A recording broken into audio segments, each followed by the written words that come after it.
التصويت على الطلب المقدم بسحب الثقة من السيد وزير الدفاع.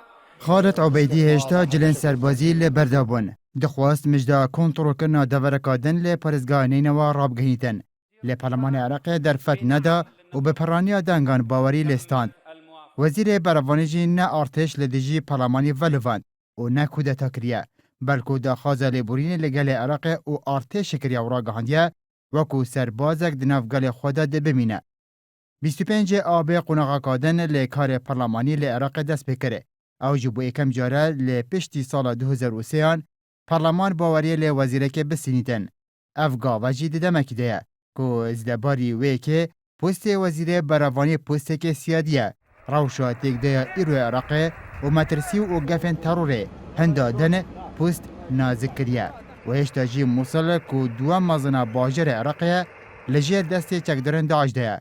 دهم بردا بو سال که دچه پارلمان کردستان هاتیه لاواز کرن و شکار خستن و ریگ به سروک وینایت دان و گریت سرکار خواه.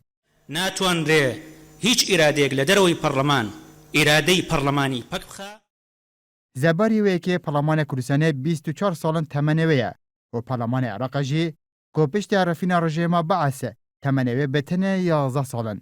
لی پارلمان عراق گلک کاراتره لی ریوبرنو جیبجی کرن ارکن خواه و ده هما تمن خواه گلک کرده زورترین بانگشت و لیپرسین لی برپرسین بلندن عراق کرینه که لیپرسین لی هر سه وزیرین کارابا و وزیر بازرگانی و وزیر پاتوله و امیدار گشتی بغدا و دو جارنجی لیپرسین لی وزیر براوانی کریه که اوجی هفدن بول لگل بردامیا گفن تروره و الوزیا روش اولکاریت عراق دا. هرما کردستان هفبرکرن به عراق لی گلک رویانوا دی روشکا گلک بنجه ده. لی پارلمان عراق نک نها نکاریتن باوری لی چه وزیره که بسینتن. بلکو کمترین لی پرسین لی گل برپرسین بلنده کریه که او کاراجی بتنه ده کوانه مهوانداریه دا بویه. لگوری عرف پارلمانی هر وزیرو کار بدستک بو لی پرسینه بهتا دخواست کرن بو پارلمانی اگر برسف لجم پارلمانتاران جه باوری نبن او پارلمانتار دکارن دا خوازاستاندنا باوری لبکن و بخنه دنگ دانه. لی ده مهوانداری دا آخفتن و زالاکنین وزیری لجم پارلمانتاران جه باورکریه نبن نکارن دا خوازه یاستاندنا باوری لبکن. پارلمان کردستان ده دیروکا خوادا بتنه سه کار بدست بو لپرسینه دا خواست کرینه. او جی ده خلاصی اما پارلمانی دا بو. ده سال 2011 که سروک حکومت و هر دو وزیر نفخو پیشمرگه هاربونا دا خواست کرن. ده خولن بریانها پارلمانی و وی خوله دا چه لپرسینک لگل وزیرو سروک وزیران دا نهاتی کرن.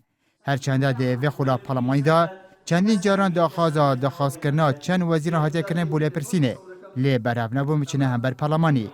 لی وزیرین زوربا کابینن حکومت عراق بو لپرسینه هاتین دا خواست کرن بو پارلمان عراق.